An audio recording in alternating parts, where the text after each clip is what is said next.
Right, what's up guys, here on the TomClancyCentral channel. My name is James, and you guys know another video here today. Today I'm going to talk to you guys about PvP and whether I think it's going to be a success or a failure or in between. With how much we now know about PvP, I think I can talk a little bit more about this. Obviously haven't played the beta yet, and I could potentially do a recap of this after I've played the beta, if I am around for when the beta is out, which I'm slightly worried about at the moment. But yeah, I'm just going to go through all the stuff that we know and sort of give my opinion on it and whether I think it'll improve or negatively impact the game and how I think the game is going to be received overall. Before we get into it though guys, if you do enjoy, don't forget to leave a like. We always hit a sort of target of about 5 to 10 likes, and that is always nice when we hit it. But anyway, let's get right into it. So we've seen certain aspects of the game. We've seen what appears to be quite high health. We've had the maps leaked. We've potentially seen some game modes as well. And I just thought it would be cool if I could take you guys around there. So I'm going to start off with the maps. The maps have taken people by quite a lot of surprise. If you look at our channel, we've broken down 3 of them so far. We've broken down Barvetros, Kawani and Media Luna.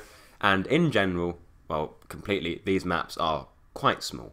They're not as small as people originally thought when they saw the base images and like, oh my god, these things are tiny. You actually go to them and they aren't too small. But they are no means big either. They are sort of...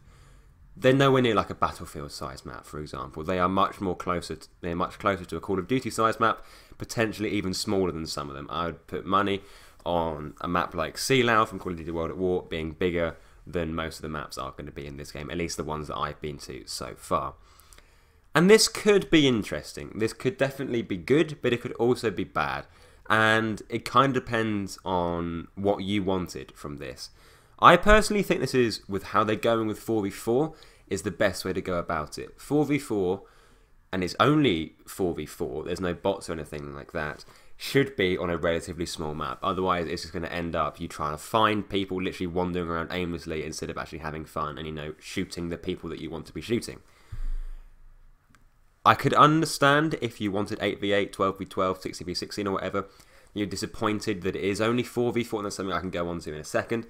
But with how they're going about it, 4v4 death matches, by the looks of things, with potentially objectives in there as well, I don't think it would have been very smart for them to have a map the entire size of a province, or half of a province, or even a quarter of a province, in all honesty. If they'd have had it be like, I don't know, PUBG, then they could have had that. But then again, there's a reason that PlayerUnknown's Battlegrounds isn't on the consoles, because they quite frankly can't run them. I think with the limitation that they've had, they've probably thought, we want to deliver a really good, well-running product, and 4v4 smaller maps is the way that they've got about it. I personally don't mind them. The ones that I've been to so far have been pretty good. The only one I'm worried about is Barvetros, because that looks really small. But Media Luna and Kawani, especially Kawani, actually look like they're quite cool. They've got recon points, and I believe all of them, which is promising, which means that sniping is definitely going to be something that is possible. I would imagine most playstyles are definitely going to be possible in this game. I think the map design certainly is going to sort of promote, whether it be rushing or it be sort of sitting back. There are definitely some good lines of sight. You want to sit back, where there are definitely buildings in pretty much all the maps that I've been to. Sort of like small villages and stuff that you can sort of run and gun through. So yeah, I honestly think the map design isn't too bad. Obviously, if you were hoping for, you aren't getting that, which is unfortunate. Biggest factor of reality, they're just not going to happen so far. But anyway, let's move on to the sort of team thing. I think 4v4 on smaller maps is better than 4v4 with bots on. I would have potentially liked to seen 6v6, 8v8. I think that might, with slightly bigger maps, that might have been good, or even 5v5 like they have in Rainbow Six Siege. But honestly, it doesn't bother me they're only being 4v4. Depending on how they do respawns and stuff, it won't feel too bad. Whether they have civilians mixed in there as well, I don't know. But this doesn't bother me too much, honestly. This isn't something that I think is going to be a massive problem. Yeah, I'm honestly not too worried about PvP. I think it could definitely be a success, but it could also be a failure. Health is one thing I am definitely worried about. It has quite high health by the looks of things. I know a lot of people are annoyed about that. The one thing I'm going to say with health is that this game needs to have its own identity. You look at games like Rainbow Six Siege, and they're known for, you get melted very quickly by these guns, and that's, you have the one-shot headshot mechanic, that sort of thing. whilst on the flip side you have games like Halo, where you have stupidly high health. And I personally sort of like it in the middle. I honestly quite like the Call of Duty Battlefield, that sort of health, where you die quite quickly, but if someone has bad aim, you can kill them. I think that is where games should be.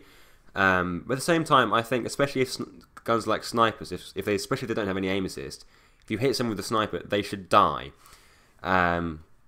If you hit someone a couple of times in the head, they should die. Especially in a game like this, where it's more tactical than simply running around and trying to kill people.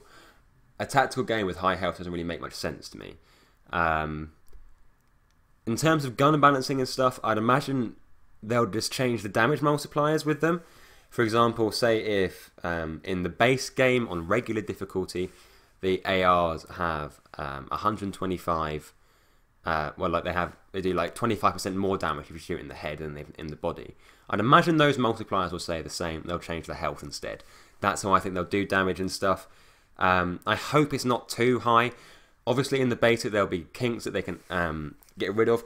Obviously, if it's coming in late August, which by the looks of things is going to, it could still potentially be coming out in November. So they still have, they'll have some time to make changes. The beta is going to be in August. They could be releasing the proper PvP as late as November. They have some time to make changes. Not going to be wide-ranging changes. It's going to be more like bug fixes and everything else.